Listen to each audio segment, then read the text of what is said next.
Bab 596. Memuaskan. Keluarga Wang, dunia Raja Dewa. Keluarga Wang sebagai keturunan makhluk dewa tentu saja memiliki dunia sendiri, lalu dunia ini sangat besar, memiliki daratan yang luas, bisa juga dikatakan sebuah jagat raya sendiri. Di hari itu, ada 6 papan nama roh hancur bersamaan di dalam kuil leluhur keluarga Wang. Hal ini melambangkan ada 6 master keluarga Wang yang meninggal. Tidak lama kemudian, ketua keluarga Wang langsung membuka rapat besar keluarga. Total ada 37 orang tetua, 4 orang jenderal dewa, 2 orang pelindung yang berkumpul di sini. Bisa dikatakan, selain orang yang sedang pelatihan tertutup, sisa master keluarga Wang berada di sini. Johnny Wang sebagai ketua keluarga melihat semua orang sekilas lalu berkata, 6 orang itu sudah meninggal, ditambah Lando dan Ethan. Kali ini, ada 8 orang keluarga Wang yang meninggal. Saat mendengar perkataan ini, semua orang mengerutkan kening. Seorang pak tua berambut putih mendadak berkata, apakah sudah ada hasil penyelidikan orang ini? Johnny Wang berkata dengan tenang, tidak ada. Pak tua berambut putih mengerutkan kening dan berkata, begitu misterius. Pada saat ini, seorang pak tua berjubah merah yang berdiri di depan pak tua berambut putih itu berkata dengan tenang, apakah mengetahui latar belakang orang ini, kita tidak akan membalaskan dendam ini. Tetua pertama melihat pak tua berjubah merah sekilas, lalu berkata dengan sedikit tidak senang, Tetua Anton, orang ini masih berusia muda, tetapi bisa membunuh master tingkat Kaisar Langit. Lalu master tingkat Kaisar Langit adalah orang keluarga Wang, apa kamu merasa orang ini hanyalah orang biasa? Tetua Anton tersenyum tipis dan berkata, tentu saja bukan orang biasa, tapi, memang kenapa? Apakah menyelidiki latar belakangnya, keluarga Wang akan berdamai dengannya? Setelah itu, dia menggelengkan kepala dan berkata, pada saat dia memilih membunuh orang keluarga Wang, sudah ditakdirkan akan menjadi musuh bebuyutan keluarga Wang. Kalau begitu, kenapa harus mencari tahu latar belakangnya lagi? Paling nanti hanya akan dicari oleh senior keluarganya. Memang keluarga Wang takut. Saat mendengar perkataan Anton, para tetua yang berada di sampingnya serentak menganggukkan kepala. Tetua pertama berkata dengan tenang, keluarga Wang tentu saja tidak takut dengan orang luar, tapi kita harus tahu jelas latar belakangnya, barulah bisa memutuskan untuk menggunakan cara apa. Jika kita sama sekali tidak mengetahui musuh kita siapa, langsung menyerang, adalah pilihan yang bodoh.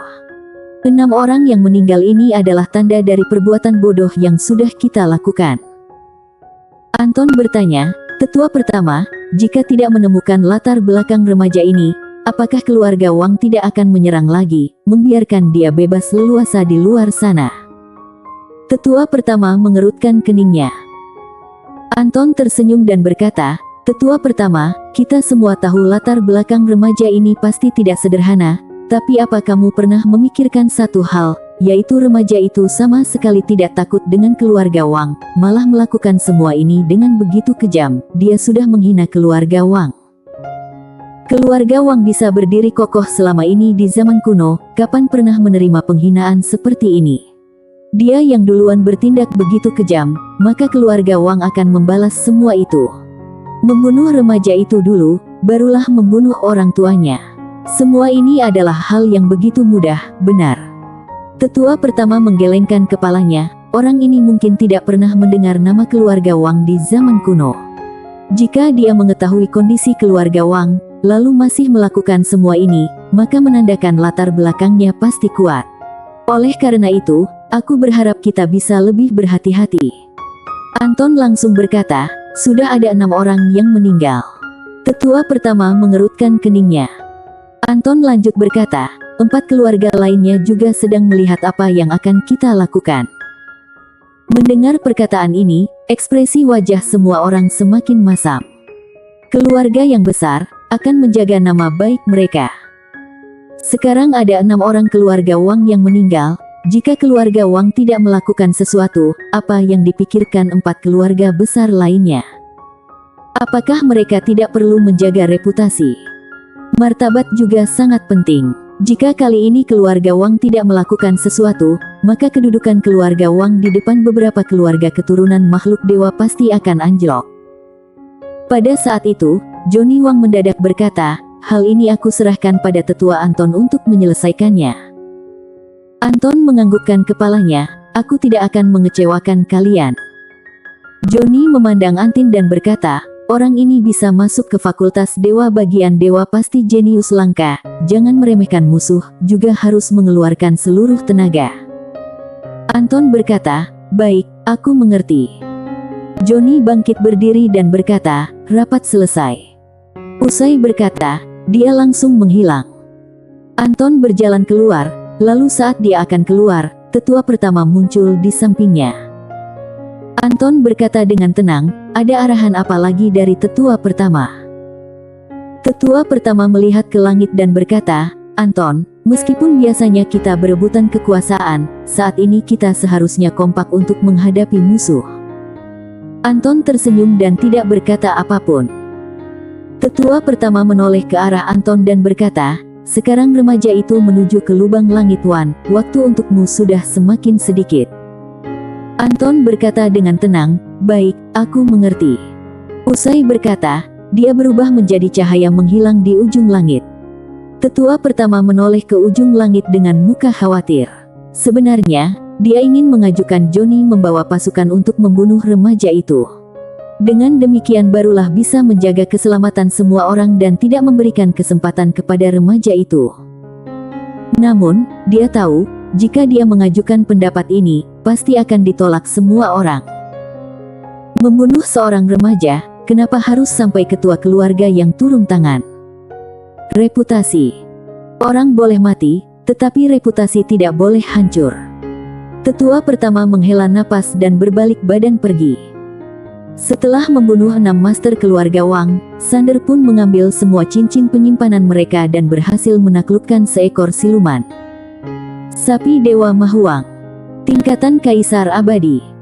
Sapi Dewa Mahuang tidak membantah, karena Sander langsung memberikan sebuah sumber leluhur. Meskipun Sander tidak memberikan, dia juga tidak berani melawan hanya demi bertahan hidup. Bagi Sander, ada satu orang yang bisa membantu tentu saja adalah hal yang baik. Karena Sapi Dewa Mahuang termasuk oke, lalu dia bisa mendidiknya mencapai tingkatan yang lebih tinggi. Akan tetapi, cincin penyimpanan para master keluarga Wang membuat Sander sedikit kecewa, karena dia menyadari sama sekali tidak ada sumber leluhur. Benar-benar miskin sekali. Pantas saja Tuan Penatau pernah mengatakan, sumber leluhur juga merupakan benda langka di zaman kuno. Setelah menyimpan semua ini, Angel dan Sander kembali melanjutkan perjalanan menuju ke lubang langit Wan. Angel kembali ke dalam pagoda kecil dan melanjutkan pelatihan. 2 jam kemudian, setelah Sander melewati berapa banyak wilayah bintang, dia pun mengeluarkan peta wilayah bintang yang diberikan Yoro. Dia melihat sekilas, lalu menengadahkan kepala ke ujung langit. Segera tiba. Sander menyimpan petanya, lalu berubah menjadi cahaya pedang menghilang dari langit. 1 jam kemudian, Sander mendadak berhenti. Dia memandang ke ujung langit, lalu mengerutkan keningnya. Karena dia melihat seorang Pak Tua berbadan bungkuk berdiri di sana. Pak Tua berbadan bungkuk ini diikat oleh rantai besi berwarna hitam, lalu di ujung rantai ada sebuah peti mati. Peti tembaga. Pak Tua berbadan bungkuk menarik peti tembaga perlahan-lahan berjalan maju. Gerakannya sangat lambat, lalu setiap langkah seolah-olah mengeluarkan seluruh tenaganya. Sander langsung serius melihat kondisi yang aneh ini. Meskipun sekarang kekuatannya tidak lemah, dia juga mengerti masih ada banyak orang yang bisa mengalahkannya di alam semesta ini. Maka itu, semuanya harus dilakukan dengan hati-hati. Sander tidak memilih untuk mengganggunya. Pada saat dia memilih untuk memutar jalan, orang yang menarik peti mendadak menengadahkan kepala ke arah Sander, lalu berkata dengan nada yang menyeramkan, "Nak, kenapa aku merasakan aura familiar pada tubuhmu?" Sander berhenti, dia melihat ke arah orang penarik peti lalu berkata dengan nada kebingungan, "Aura familiar." Orang penarik peti itu menganggukkan kepalanya, "Lia." Sander mengerutkan kening dan sangat kebingungan. Orang penarik peti itu memandang Sander lalu berkata, "Apa ada benda pusaka dalam tubuhmu?" Mendengar perkataan ini, ekspresi wajah Sander langsung berubah. Melihat ekspresi wajah Sander berubah, orang penarik peti itu tersenyum. Senyumannya sangat menyeramkan. Dia mendadak mengangkat tangan kanannya mencengkeram ke arah Sander. Boom! Satu cengkeram ini seketika membuat dimensi di sekitar Sander menjadi berubah. Di waktu bersamaan, satu persatu energi yang menakutkan membuat Sander tidak bisa bergerak. Sander langsung kaget, kemudian mengangkat jempolnya. Wush! Terdengar suara deru pedang yang menggema di langit, kekuatan pedang langsung melintasi langit dan menghancurkan dimensi yang ada di depannya. Kemudian, Sander langsung mundur dengan cepat. Melihat Sander berhasil menghancurkan formasi pelindung ini, orang penarik peti itu sedikit kaget. Aku sudah sedikit meremehkanmu. Sander melihat orang penarik peti itu. Aku tidak ada dendam apapun denganmu, kenapa kamu menyerangku? Orang penarik peti itu tersenyum dan berkata, mau menyerang langsung menyerang, tidak perlu banyak alasan. Sander mengerutkan keningnya. Di waktu itu juga, orang penarik peti itu mendadak mengulurkan tangan kanannya, lalu menekan ke arah Sander. Satu tekanan ini seketika muncul berbagai macam mantra misterius di atas kepalanya Sander. Seiring munculnya mantra kuno misterius ini, energi cahaya hitam langsung menyerbu ke arah Sander. Sander mengedipkan kedua matanya melihat kondisi ini kemudian mendadak menerobos dan menebas pedangnya. Seraas! Cahaya pedang menebas cahaya hitam itu. Boom!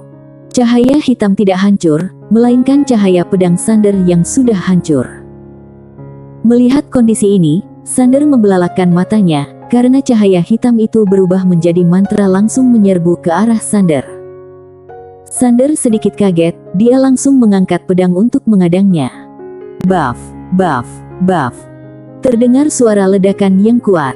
Setiap suara ledakan langsung membuat Sander terpelanting sangat jauh. Seketika, Sander sudah mundur hampir ratusan ribu meter. Pada saat dia berhenti, mulutnya langsung mengalir darah.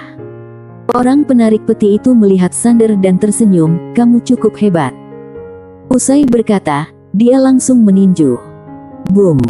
Tinjuan yang dipenuhi dengan mantra langsung menyerbu ke arah Sander. Melihat tinjuan ini, Sander membelalakkan mata dan merasakan aura kematian dari tinjuan ini. Sander menggerakkan batinya, kekuatan pedang tak tertandingi langsung mengalir keluar dari tubuhnya dan membentuk menjadi sebuah pedang. Kemudian, Sander memegang pedang itu menusuk. Boom! Cahaya pedang langsung meledak, Sander kembali terpelanting. Dia baru berhenti dan langsung muntah darah. Sander melihat orang penarik peti itu sekilas, dan tidak menyerang lagi. Dia berbalik badan, lalu berubah menjadi cahaya pedang menghilang di langit. Sementara dia tidak bisa melewati level ini, nanti baru datang lagi. Orang penarik peti itu mengerutkan kening ketika melihat Sander melarikan diri. Dia juga tidak mengejarnya, dan berkata, tadi seharusnya mengeluarkan sekuat tenaga, sayang sekali aura misterius yang ada di dalam tubuhnya. Dia tahu, ada benda pusaka di dalam tubuh remaja itu, lalu termasuk benda pusaka tingkat atas. Pada saat itu, orang penarik peti itu merasakan sesuatu. Dia mendadak menengadahkan kepala, melihat ada dua orang yang berjalan mendekat. Orang yang memakai baju putih, dan satunya lagi memakai gaun polos. Dua orang itu berjalan ke hadapan orang penarik peti itu, lalu wanita bergaun polos melihat orang penarik peti itu dan berkata, apakah memuaskan? Orang penarik peti itu seketika mengerutkan keningnya. Bersambung.